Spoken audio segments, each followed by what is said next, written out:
Alright guys, this video is for my client Philip. Sorry, I should have worn my mic. I was going to make this just for him, but then I thought, well, I might as well share this with 2 or 3 other people that see my stuff and, reach a larger audience. So I want to talk about rope flow. I'm definitely not an expert on this. There's plenty of other people that you can learn this better from, but I do play with this and it's something that I've found some value in. So I want to share it and spread some awareness to a couple of people about it.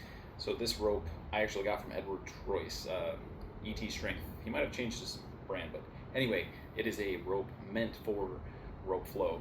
It's nice because it's got a little bit of weight to it, but you can really do anything. It could jump rope, if it's one of those wire ones, might not work that well, but the beaded ones could work, or you could honestly use a bunch of shoelaces tied together. The nice thing about having a little bit of weight though is that you can feel what's happening a little better, and that gives you better feedback on what's going on.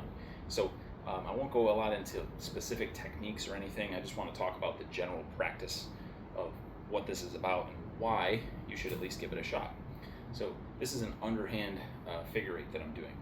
As you go through these patterns, you're going to get different things happening in the body. Obviously, you're rotating your spine, you're shifting your weight, you're creating a very coordinated full body movement, and that's good for a lot of reasons. Your coordination is going to improve. You're lubricating your joints. You're getting into some ranges of motion that you might not normally get into in your day-to-day life, or even in the gym where everything's more kind of linear. And the main thing I wanted to make this video about was, for my client Philip, is about the mental state it can put you in. Flow state is where you are challenged just enough where you're interested in what you're doing, but it's not so challenging that you give up, and it's not too easy where you get bored.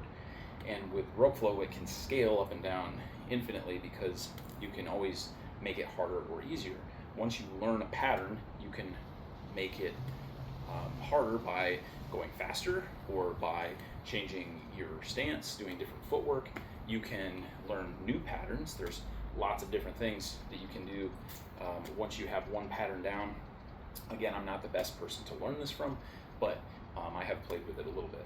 So, and one of the nice things about this is that it's very easy on your body. This takes almost no energy physically.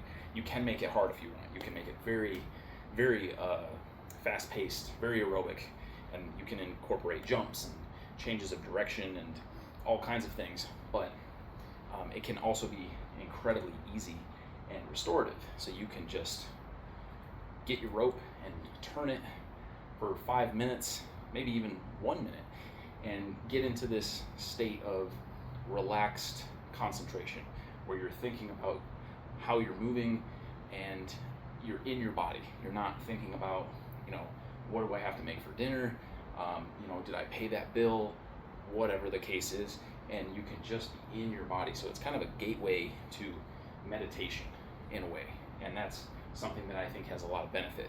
I was telling my client Philip, I think that when you're envisioning like the monk sitting in lotus position and with the eyes closed doing that kind of meditation, that is a very high level skill that takes years of practice to get into. This is actually much easier because you're giving your mind a little bit of a distraction, a task to accomplish, while you're also able to free your mind from a lot of the chatter, the monkey mind of constantly thinking about this or that, just being distracted, jumping from thought to thought, because we're all used to constant stimulation from social media or whatever it is. So this is something I would encourage everybody to at least try.